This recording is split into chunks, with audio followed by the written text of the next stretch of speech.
Magandang araw mga kabayan. Sobrang pahiya po ang inabot ni Boyeng Remulla. Kaya kahit sa pagharap niya sa media ay nagmamadali po itong mag-walkout dahil sa kahihiyan na kanyang inabot. Dahil mali po ang kanyang pinalabas na impormasyon na di umano'y may isang dismissal na kinakaharap po itong si Senator Joel Villanueva at kailangan niya daw po itong ma-implement. Ngunit, sinampal po nga siya ni Senator Joel Villanueva at nilabas ang mga ebidensya at sinasabi ni Senator Joel Villanueva, hindi po ito sikreto at hindi po ito tinago sa publiko ang impormasyon na siya po ay malinis na sa kanyang mga reklamo, gawa-gawang reklamo sa ombudsman. Yan po yung ating pag-uusapan at kung kayo po ay bago lang sa ating channel, huwag kalimutan mag-like at kung kayo po ay hindi nakasubscribe, pwede po ba makahingi po ako sa inyo ng isang pindot yan sa subscribe button natin. Maraming salamat. Mga kababayan, sa isang interview, unang sinabi ni Boyeng Remulla na i-implement daw po nila yung dismissal order laban po kay Senator Villanueva. At kung tama po yung aking impormasyon, ang dismissal na ito ay sinasabing 2016 pa. Yung gawa-gawang kwento laban po kay Senator Joel Villanueva. Ngunit, ang pinalabas po nitong si Boyeng Remulla, bakit daw sinikrito ito? Pero ayon kay Joel Villanueva, hindi po ito sikreto. At ako alam ko ito mga kababayan personally.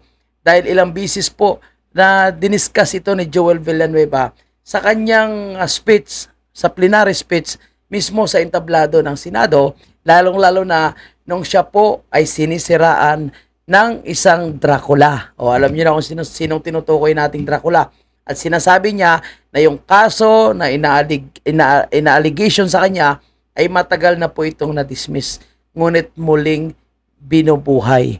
So talagang target po si Joel Villanueva noon pa man. At dito po mga kababayan natin, obvious na talagang itong si Boyeng Remulla ay talagang gustong patahimikin, gustong busalan, gustong iharas. Sabi nga, yan ang sabi ng Senator Villanueva, na ito daw po ay isang panghaharas ang ginagawa ni Boyeng Remulla sa kanya. And palagay nyo mga kababayan, sino yung nasa likod nito? Di ba? Sino kaya? Yung nasa Malacanang o yung buaya sa Kongreso? So malamang sila-sila lang dyan. Malamang, no? Okay, ito pakinggan nyo ha. Kung paano po sinasabi ni Boyeng Remulla na itong si Senator Joel Villanueva ay kailangan pong talagang i-implement itong kanyang dismissal noon pa man. Enforce it now. We will write a letter to the ombudsman, to the Senate President, ask him to enforce a long a letter that was supposed to have been sent long ago, and ask him now to enforce that order. Alam mo, tanga po mga kababayan, no? Alam mo, simulat sa poll talaga, nagtataka ako. Itong si Boyeng Remulla naging DOJ, no? Tapos naging ombudsman pa. Napakatanga eh. Hindi po siya nag-iisip minsan sa kanyang mga binibitawang salita. Ngayon, malaking kahihiyan po. Imagine mo, ombudsman ka. Tapos hindi ka man lang nag-research, hindi mo man lang inaalam. Tapos sasabihin mo na sikreto. Imagine mo, ang lakas pa ng loob mo na magpa-media interview. Tapos yun pala ay palpak. because that is the way it works. They have to respect. We have to respect each other here. We respect their rules. Yeah, we respect the way that they conduct business.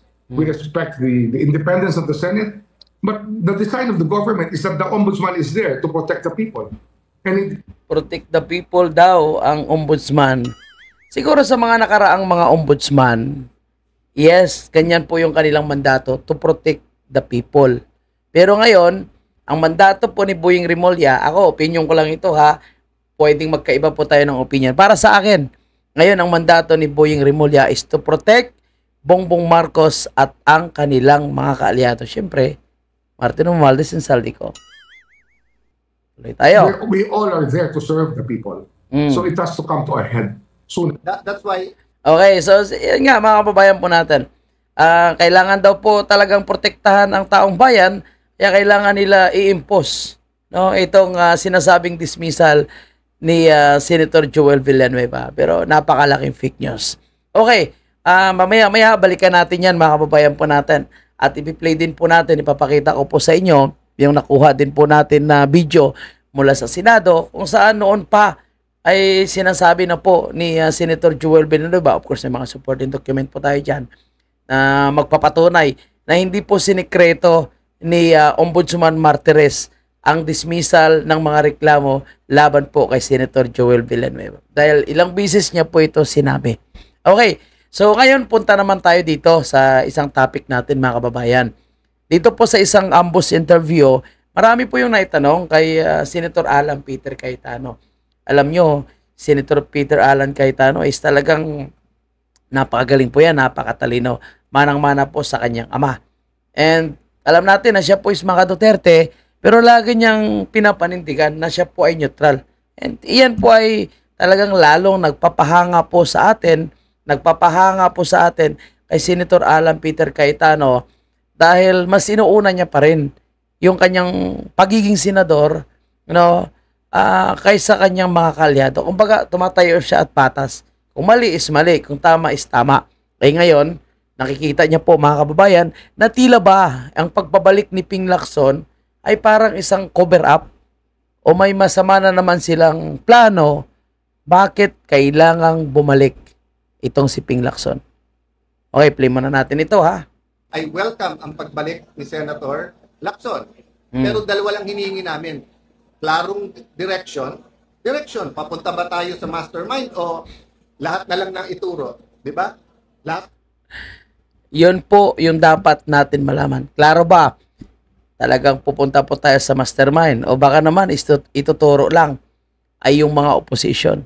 Lalo na yung kanilang number one target. Sino? Senator Bongo. And malay po natin, no? Baka bukas, sunod na araw is Bato na. Tapos Robin Padilla. And kanina po nag-vlog tayo mga kababayan natin patungkol po kay Atty. Lambino. Hindi po yun nanalo ha. Pero ngayon, binuhay ang kanyang mga kaso. Bakit? Si Atty. Lambino, ang sipag niya po magbablog.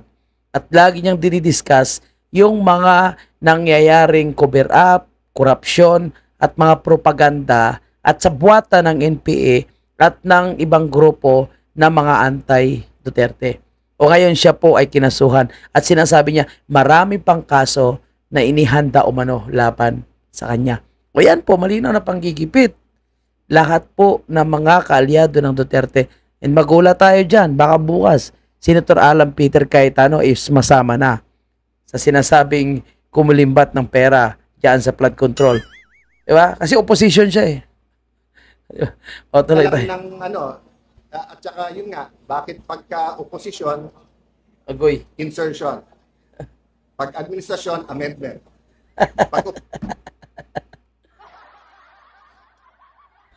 Pag opposition, insertion. Pagka-aliado, amendment. Shout out kay Risa Tanas, yung insertion queen. Yan ang pinakamalaking insertion pala. Mapagkunwaring babae. Tapos ang lit ng salin pala ni Risa Ontiveros, no? Na inilabas, grabe talaga. Grabe yung kanilang pagmamaskara itong mga grupo na itong mga dilawan na ito. Opposition, credible yung witness. Pag administrasyon, hindi credible. The same witness. So napaglalaruan tayo and I'm fed up with being played around with. Di ba? Hindi ako tumanda sa public service at sa politika para paglaruan ng mga korap. So sana magkaroon ng opposition administration na pag-uusap on how to address this corruption issue. Sa maraming bansa na nayuyugyug ng matinding krisis, nagkakaroon po yan ng mix na cabinet or coalition government. Hindi kami humihingi ng pwesto sa kabinete. Ang hinihingi natin, maging patas. So halimbawa, representative ng opposition sa ICI. Sa lahat ng independent commission na ginawa ni Ferdinand Marcos Sr., meron parating pwede i-recommend ang opposition. So, yun lang po sa akin. Marami tayong pwedeng pag-usapan na suggestions. Hindi lahat ng suggestion namin ay perfect. Hindi lahat ng suggestion nila ay perfect. Pero dapat ito, administrasyon, opposition, nagkakaisa na yung mastermind ay makasuhan, makulong, ang pera mabalik at mabago yung sistema. Pero mukhang hindi yun ang direksyon eh. Mukhang ang direksyon, medyo walisin ang mga oposisyon. So sana hindi yun ang official na direction. I'm really Ayan po, narinig po natin mga kababayan, no? Iba po yung nakikitang direksyon ni Senator Alan Peter Cayetano sa pagbabalik po ni Ping Lacson. Parang gusto daw po walisin ang mga opposition at tila ba linisin naman ang kanilang kaalyado sa involvement sa pagnanakaw sa kaban ng bayan. Napakaganda po yung kanyang sinabi na dapat makulong, no, maibalik yung pera ng bayan, ng mga politikong involved sa pagnanakaw na ito. Huwag yung puro opposition. And sabi niya nga, dapat ang gobyerno ni Marcos Jr., kagaya nitong ICI, sila po ay sinasabi nilang independent, dapat merong taga-opposition. No? Sabi niya nga, hindi man perfect ang kanilang magiging suggestion, hindi man perfect yung suggestion ng nasa kaalyado, at least merong mga pag-uusap. And ako po, pabor po ako, mga kababayan po natin, alam niyo, nakakaisip ng ganyan, yung mga matatalino lang, no, at talagang open-minded na magiging patas ang kanilang investigation. Yung problema, bakit hindi nila nilagyan ng opposition? Bakit lahat ay mga dilawan at tauhan ni Martin Romualdez, kaalyado ni Martin Romualdez? At ang nag-iisang neutral or nagpapagitna lang na si Mayor Magalong. Si Mayor Magalong, hindi po yan Duterte supporters. Si Mayor Magalong is kilalang dilawan. At kilala din po siya, no, nakasama sa Tindig Pilipinas. So yan po ang grupo na yan kumakalaban sa Duterte. Pero nakita po natin na may paninindigan po siya. Good governance ang kanyang sinusulong. Pero kung sino pa, yung nasa gitna lang, patas lang, yun pa yung kanilang pinagkaisahan at tinanggal. So malinaw na talagang cover up ito, no, panggagago ito. And now, pagbabalik ni Ping Lacson, di ba? Umalis ka na nga dahil nakita ng taong bayan at kapwa mo senador na hindi patas yung ginagawa mong investigation. Yung pinag-iinitan mo, kapwa mo senador. And then ngayon, talagang tinatarget nila is Joel Villanueva. So, speaking of Joel Villanueva, ito nga sinasabi ni Senator Alan Peter Cayetano, matagal na pong na-dismiss ang kaso ni Senator Joel Villanueva. Kaya nakapagtaka, bakit tila ba binubuhay ni Boying Rimulya at gusto niya pang ipatanggal itong Senator Joel Villanueva. So, hindi man lang sila nag-research, hindi man lang nila tiningnan. Of course, no? Nasa internet po yan, ang record. And sa totoo lang, bago natin pakinggan, mga kababayan po natin, yung sasabihin ni Senator Alan Peter Cayetano, kahit po itong si Ombudsman Martires ay nagsalita na rin, mga kababayan. Sabi niya nga dito, Joel Villanueva kept quiet through all the years. Ombudsman Martires never spoke about it. Diba parang secret decision siya. Yun po yung sinasabi ni Boying Rimulya. Secret decision daw. Yung pagka-release or pag-dismiss ng reklamo sa ombudsman nitong si Senator Joel Villanueva. Pero alam nyo, mga kababayan po natin, hindi yan sikreto eh. Sinasabi po ni Ombudsman Martires, hindi po yan sikreto. Dahil nakalathala po yan sa Senado. Pinablis po yan sa Senado. And of course, pinablis din po sa iba't ibang mainstream media. Just like for example ito, no? Ay nasa social media, Ayan, dito mga kababayan po natin, mababasa mo dito. The real issue behind the accusations is the motion to remove the Senate from process of amending Constitution. Villanueva further stressed as he called on to stop People's Initiative campaign tainted with controversies. Ayan. So, nasa social media yan, mga kababayan po natin, ha. Kaya, nandyan po si ChatGPT, nandyan po si Google. Kung gusto talagang makita ni Boying Rimulya, no, yung totoong mga impormasyon, paano nakatago, ayan, no. Photo release, February 14, 2024, Senate of the Philippines. Ayan. Ilang beses po yan, inulit ni Senator Villanueva na sinasabi niya yung mga fabricated complaint against sa kanya. And hinighlight niya po na ito ay na-dismiss na. Dinismiss na po ito ng ombudsman dahil walang sapat na ebidensya at ito po is mga fabricated allegation lamang. Pero magtaka ka, no, na hindi alam po nitong si Secretary Boying Rimulya.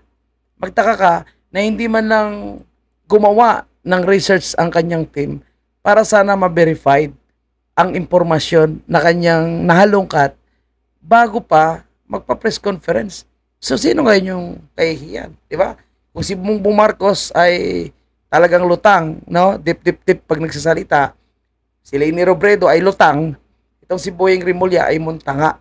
Dahil ombudsman ka na nga, sabi mo, ang trabaho nyo is to protect, no, the interest of the people, protektahan ang interest ng taong bayan. Paano maprotektahan ang interest ng taong bayan? Hindi ka nga nagre-research bago ka magsalita. Di ba? Okay, ito, panoorin natin yung interview ni Senator Alan Peter Cayetano. Ang bayan natin. Hoping na nagkamali lang si Ombudsman Remulla at mali ang binigay ng staff niya. Kasi malinaw na malinaw. Alam mo kung mali yung staff ni Boyeng Rimulya, dapat tanggalin niya na yan. Di ba? Putangin na, pinapahama ka eh.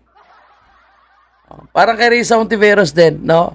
Mali-mali yung binigay na impormasyon sa kanya. Dapat yung mga ganyan, yung mga bobo na mga nasa gobyerno natin ngayon, dapat, kung sila ay pinapahamak ng kanilang mga empleyado, dapat tanggalin na nila. Kasi yun na nga lang po yung kanilang inaasahan eh, na magre-research para sa kanila, para naman, no, may matrabaho sila. Tapos pinapahamak pa sila. Ako, Boyeng Rimulya, kung ako, tanggalin mo yung staff mo. Hindi man na nag-research. Dinismiss na yung kaso na yan. Klarong-klaro po yan. Wala siyang isusulat sa Senate President sapagkat na-dismiss na yung kaso na yan. At Agoy, Boyeng Rimulya. So ano pa yung isusulat mo sa Senate President? Matagal na palang dismiss ang kaso na yan. Nakakahiya po ngayon itong nasa ombudsman po natin. Napakamuntanga. Tuloy tayo. kung titignan mo bakit na-dismiss, malinaw na hindi marireverse. First, ang pirma ni Joel doon ay forged. Hindi niya pirma. Pangalawa po, ang nakalagay sa letterhead, Buhay Party List. Siya po ay representative noon ng CBAC Party List. No? So this is not even a debatable matter. So I know Boyeng Rimulya. He is a man of duty. May sense of duty yan. Nabasa ko mga statements niya bago siya maging ombudsman. Naniniwala ako gusto niya ng tunay ng pagbabago. Marami akong issues na Gusto pala ni Boyeng Rimulya ng tunay ng pagbabago? O baka gusto niya lang talaga may pagbabago kung matanggal nila ang mga Duterte? hindi agree sa kanya, but I see his sincerity na gusto niyang parusahan ang dapat parusahan. Unfortunately, Magaling din tumang-uto talaga si Senator Alan Peter Cayetano ba? Pati si Boyeng Rimulya inuuto niya pa ba? parang naging circus nga, palakasan ng palakpak. And we know that there are certain people who are against Joel, who are against the minority. So, habang ginugulo ito ng mga mastermind, sila'y nakakawala. Isipin niyo po, no? Kung unang araw na sinabi ng Pangulo, mahiya naman kayo, tinignan na kaagad kung ano yung ghost. Kinasuhan na kaagad yung 3, 4, 5 contractor na siguradong may ghost. Tama. Hindi na nagkaroon ng circus. Hindi Yun, circus talaga. Paano nga nila kasuhan? For example, Diskaya. Kasuhan nila agad yung Diskaya. Paano yan? May mga kontrata din sila sa Ilocos na yung kanilang kontraktor ay mga Diskaya. And sabi nga ni Manong Chavit, yung kontraktor ni Sandro Marcos ay mga Diskaya. Mamaya maipit nila yan. Biglang nagsalita, si Sandro Marcos kumuha rin yan. Di, mapapahamak sila. Kaya ginagano nila yan Tinitingnan mula nila ngayon. And sinusubukan po nila actually na mapabaliktad itong statement ng mga Diskaya. Kaya ngayon, tingnan mo yung mga Diskaya ay umalis na sa ICI. Hindi na makikipag-cooperate dahil nakita niya na sila ay gagamitin din against kay Bongo at sa nakaraang administrasyon. na nakabuelo na kung ano-ano ang sinasabi ng ibang mga witness, ano ba in-expect natin? Pag yung ng 1 milyon ninakaw gagastos yun para hindi mahuli. Tama. Yung tens of billions, maybe hundreds of billions ang ninakaw, guguluhin talaga nila to. So, ako, Alam natin kung sinong nanggugulo dyan, sa mga buhayan ng gugulo. Sana makalimutan niya ng huminga. tinawagan ko si Senator Joel kanina, sabi ko, ito ay blessing, ito ay opportunity. Bakit? Kasi klarong-klaro to May order na tanggalin ka, Nako. Na-reverse, Mm. na-dismiss yung kaso, very clear, wala kang pending na kaso sa Ombudsman. So, ako tingin ko talaga mali ang naibigay kay Ombudsman Remulla. And I hope he will clarify that. Mayroon Naku, grabe no. Napakatindi pala yung nakikita na mga dahilan nitong Senator Alan Peter Cayetano. And sinabi niya po ay Senator Joel Villanueva na talagang may nag-uutos o may nagmamando na siya po ay tatanggalin. Kaya ang challenge ngayon mga kababayan is kay Senator Joel Villanueva kung paano niya patunayan at kung paano niya labanan itong malakas na puwersa na nanggugulo at gusto siyang tanggalin. Kasi tingnan nyo isa po sa mga maiingay na senator ngayon, hindi naman na sinasabing kinakampihan ko Senator Villanueva. Hindi ko rin sinasabi na wala siyang kasalanan dito. Dahil lalabas po yung katotohanan kung magkakaroon ng tamang investigasyon. Kung may kasalanan ba talaga siya o wala dito po sa anomalya ng flood control. Pero ako kasi malakas yung pakiramdam ko na wala po siyang kasalanan. Pero syempre hindi naman natin mapapatunayan yan hanggat hindi niya pinatunayan mismo sa kanyang sarili na siya po ay talagang walang kasalanan. Pero dito sa kaso ng sa ombudsman na ito, malinaw naman dahil ilang beses niya po sinabi yan. Mismo sa plenary ng Senado. Ito, panoorin nyo. At napakalaking sampal ito para kay Boying Remulla. Nakakahiya ka, Boying Remulla. Kung naninira, pilit na ibinabagsak, iniinsulto, at inaalipusta ang mga miyembro ng Senado, maging ang ating pinakamamahal na institusyon. Let me set the record straight, Mr. President. At para po mas madali, true or false na lang po tayo sa mga paratang ng pinuno ng pinakamakapangyarihang komite sa Kamara de Representantes, ang may hawak ng budget, ang House Committee on Appropriations, na walang iba kung hindi itong party list representative na Zaldico. Unang paratang po sa atin, Ginoong Pangulo, may kaso daw po tayo sa Ombudsman. So, parang si Zaldico pala yung gumagalaw ngayon para sirain itong si Villanueva. Kasi from the start, sila talaga yung mortal pala na magkalaban. True or false? Ang sagot, false. Ang pinag-usapan ng gawa-gawang reklamo noon, isang sulat po na mula sa ating opisina. Ito pong gawa-gawang reklamo noon ay katawa-tawa sapagkat ang ginamit po, kung po pwede po nating ipakita, na font ay Comic Sans. Yan po ang ginamit na font, pang-comedy po. Ang letterhead po na ginamit ay Buhay Party List. Mr. President, the last time I checked, ang tatay ko po, hindi po si Brother Mike Velarde. Ngunit mahal ko po siya.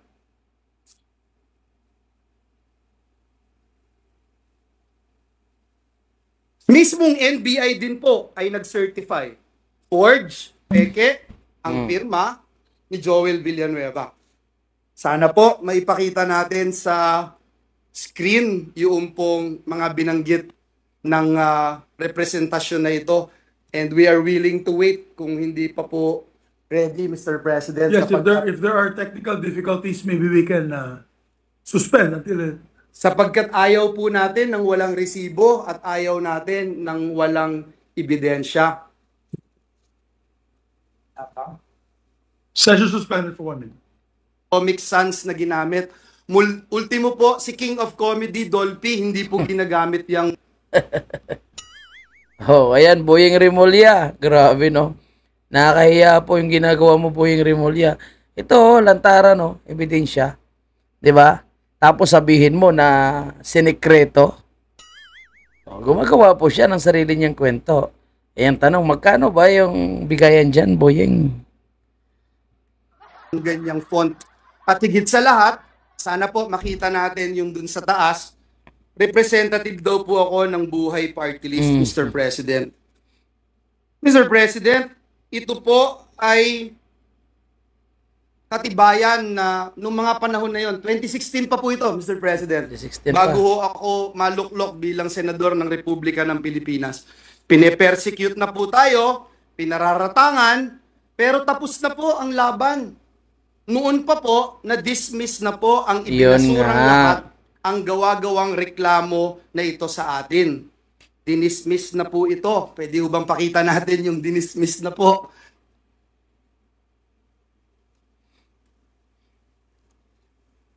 Mr. President, 2019 pa po, dinismiss na po ang kasong ito. Iba na kaya kay Boying Rimulya, no? May resibo na. O, ayan, inulit-ulit ni Senator Joel Villanueva. Pinost niya ulit sa kanyang official Facebook, no? Na talagang na-dismiss na ito. Pero bakit sinasabi ni Boying Rimulya na ito ay sikreto? Nakakahiya talaga. Na ipinaparatang sa atin. Noong 2016 po, Ginoong Pangulo, ayan po yung pag-dismiss, Mr. President, ng reklamo. Hindi nga po nakarating sa korte, Ginoong Pangulo, na-dismiss na po sa probable cause pa lamang. Mr. President, noong 2016, ginamit po ito, ngunit hindi nagtagumpay. Nakakuha po tayo ng 18,459,222 votes. Noong pong 2022 elections, 18 million na naman ang nakuha po natin at talagang hindi rin po pinaniwalaan ng taong bayan.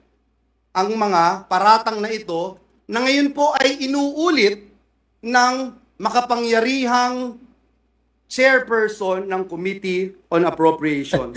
Akala ko banggitin niya yung makapangyarihan na si Dracula eh. Mr. President, is the Pope Catholic? Nag-research po ba at nag-aral ang nag-aakusang ito sa atin? O, di ba? Oy, Boying Rimulya, no? Ngayon aatras ka dahil sunog na sunog ka. And sa interview ng mainstream media, nagmamadali po siyang umalis dahil marami pang itatanong ang mainstream media. So, malaking kahihiyan po para sa ombudsman. And kakaupo pa lang ni Boying Rimulya, no? Kahiya-hiya na po agad ang kanyang ginawa.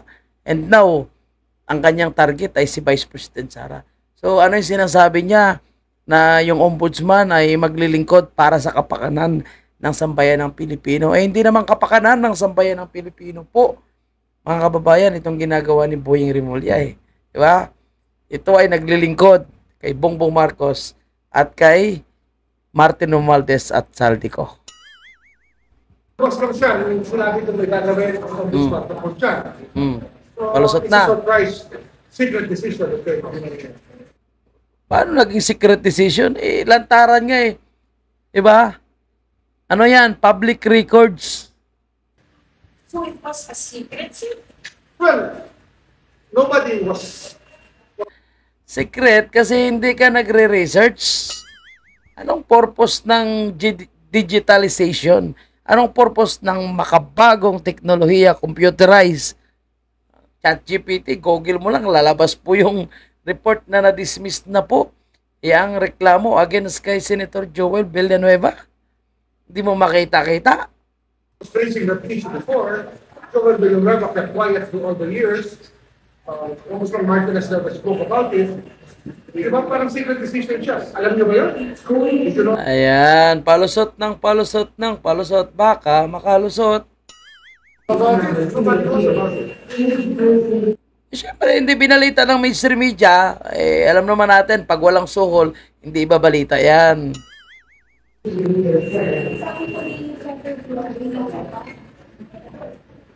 Sabi ko daw sir na decision ng doktor international and fake news po. Well, harassment is not harassment. It's something that everybody thinks. To be Paano hindi naging harassment? Malinaw na harassment yan.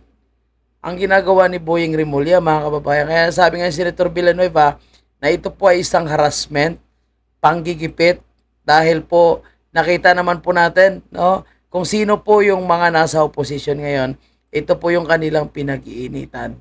Kaya para kay Senator Joel Villanueva, ito po malinaw na panggigipit at isang harassment ang ginagawa po sa kanya. And ayan, sabi ni Boying Rimulya, withdraw na daw po, i-atras niya na daw po yung pagsulat kay Tuta Soto dahil alam niya na po na talagang wala eh. Kung itutuloy niya pa, lalo naman siyang mapapahiya. Kaya sabi niya, hindi niya na daw po itutuloy dahil puno na po ng kahihiyan ang kanyang natanggap. Grabe po yung nasa gobyerno natin ngayon, no? Parang nangyari pong sunog doon sa DPWH. Bistado na nga po ang kanilang mga gimmick, nagpapalusot po sila.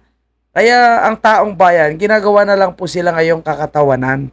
O pati dito sa pagpapagawa ng classrooms, imagine mo, from 1,700 lang, napakaliit lang po yung kanilang target, pero 22 lang po yung kanilang pinagawa.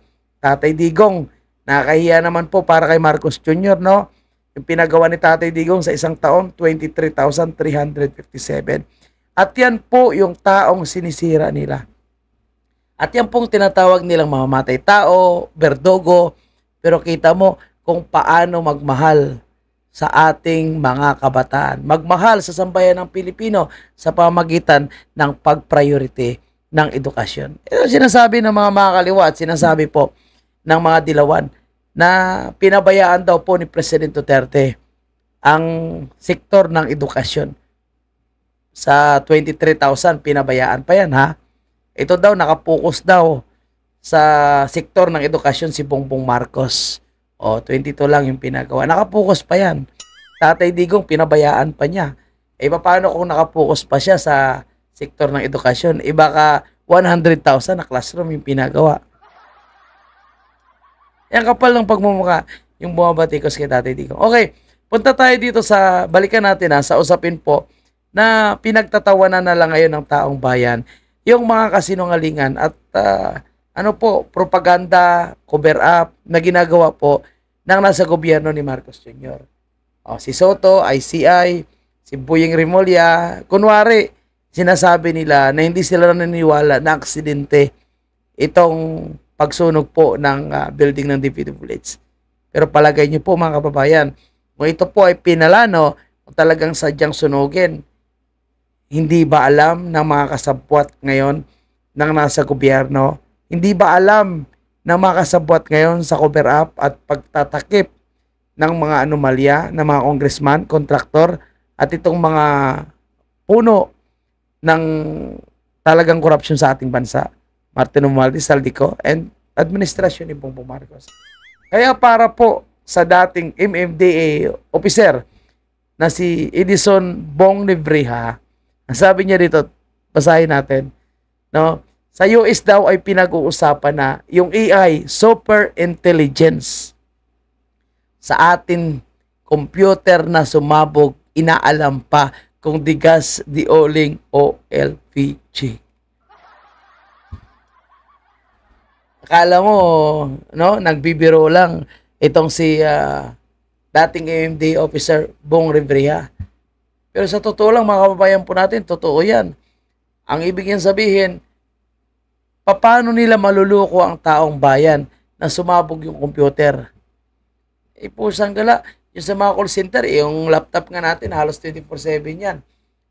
Hindi po yan, halos walang patayan. Tapos yung sa kanila, yung mga nandyan sa DPWH, mga engineer yan dyan. Lahat ng mga klaseng engineer nandyan sa DPWH. So, paano sumabog ang computer? At paano sinasabing hindi daw po sinasadya? At paano lumakas yung apoy ng gano'n na lang? Yung building po is well equipped ng fire extinguisher, sprinkler, and mga hose. Kumbaga, yung safety, fire safety is kompleto po ng building na yon. So, dyan po yung nakakatawa. And although ito is parang biro lang, pero kung intindihin po sana ng mga opisyal ng gobyerno, yan po ay napakalaking pang-iinsulto sa kanilang mga ginagawang cover up at kasinungalingan. And balikan po natin yung sinasabi po ni Congressman Kiko Barsaga. Anong sabi ni Congressman Kiko Barsaga? Kaya nasunog ang building na yan kasi nandyan daw po yung mga dokumento na nagtuturo sa involvement ni Martin Romualdez, Sandro Marcos, Arjo Atayde, Roman Romulo. So, nandyan daw po kasama sa building na yan. Pero ngayon, I don't know kung may maniniwala pa sa mga Pilipino sa kanilang sinasabi, mga kababayan, na wala daw pong nasunog na mga dokumento. Hindi lang ako sigurado, no?